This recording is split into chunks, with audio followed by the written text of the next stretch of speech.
पितामह भीष्म स्तुति कर रहे हैं भगवान श्री कृष्ण की और कह रहे हैं, हे कृष्ण, आज मेरी मृत्यु का समय है।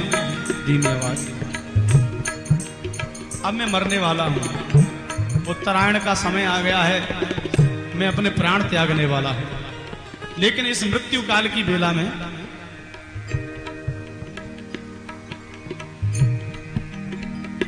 मेरा एक काम बाकी रह गया, उसको पूरा करना चाहता हूं। क्या काम बाकी रह गया? बोले प्रभु, मेरी एक बेटी है,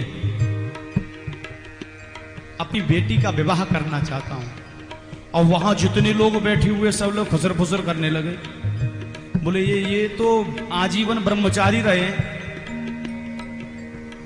अखंड ब्रह्मचारी, नैष्ठिक ब्रह्मचारी हैं, इन्होंने कभी विवाह तक किया ही नहीं कोई, तो पुत्री कहां से आई इनके पास?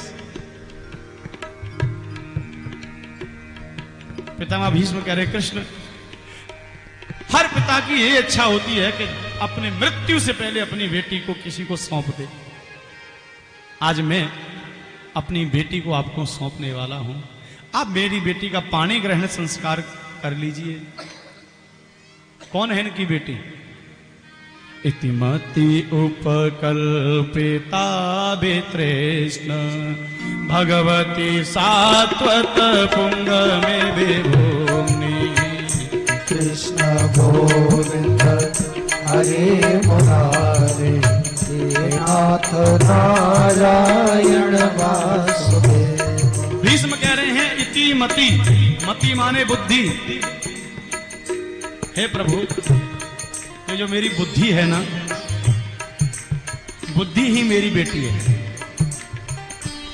एक पिता जैसे अपनी पुत्री को संसार की सारी दुर्वासनाओं से, बुरी वासनाओं से, संसार की बुरी नजरों से बचा के रखता है, वैसे ही मैंने अपनी बुद्धि को अपनी पुत्री के समान पाला है। अपनी बुद्धि पर, अपनी पुत्री रूपी बुद्धि पर मैंने कभी एक दाग लगने तक नहीं दिया। कोई मलिनता, कोई दुर्वासना, कोई बुरा भाव, कोई पाप, कोई छल, कोई कपट मेरी बुद्धि में कभी आया ही नहीं।